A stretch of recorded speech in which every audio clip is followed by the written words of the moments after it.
qui me guide, c'est la diversité.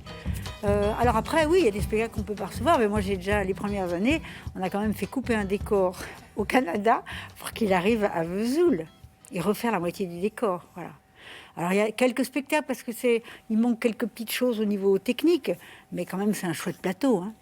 Le plateau, il fait 20 mètres de mur à mur, 16 mètres au cadre, c'est-à-dire le mur qui encadre le bord de scène. On a 11 mètres 50 de profondeur. On est sur un plateau qui est grand, qui est vraiment sur lequel on peut accueillir des beaux spectacles.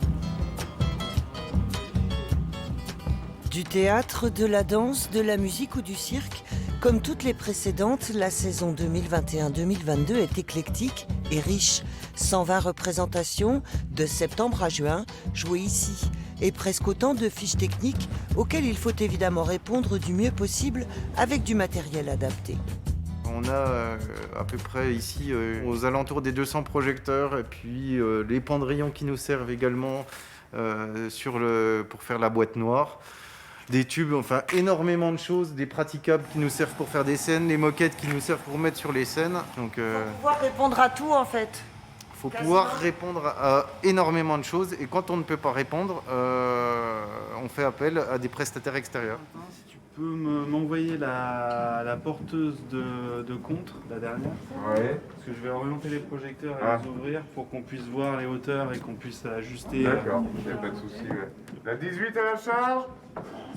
Souvent, les théâtres à l'italienne ont dans les 15 mètres de hauteur. Nous, on en a 7.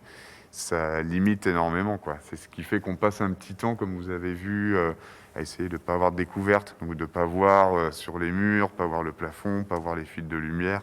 C'est un petit temps qui est assez important, ouais, effectivement. On peut tout faire ici malgré tout ? J'ai envie de vous dire oui. C'est toujours un gros débat qu'on fait en amont pour voir si la technique passe et si on peut adapter. Et cette question-là, elle est d'abord technique.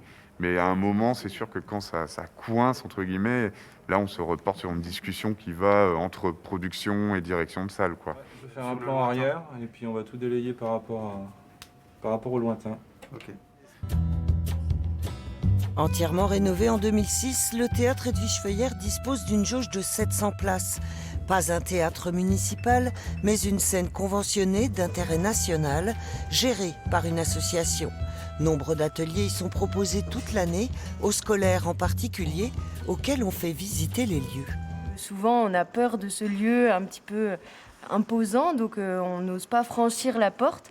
Et on va justement accompagner ces personnes-là dans un processus de familiarisation pour justement qu'ils se sentent comme à la maison. Il y a tout le temps du monde dans ce théâtre. Quand c'est pas des enfants, il y a toujours de la vie, il y a des artistes en résidence.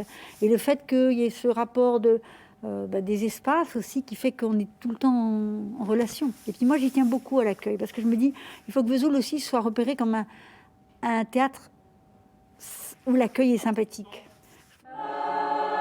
Un lieu qui abrite en ses murs depuis fin 2019 un pôle d'excellence voix d'enfants. Chaque mercredi, ils y répètent. En mai, ce sont eux qui investiront le plateau, le théâtre Edwige Feuillère, espace de diffusion, de formation et de création.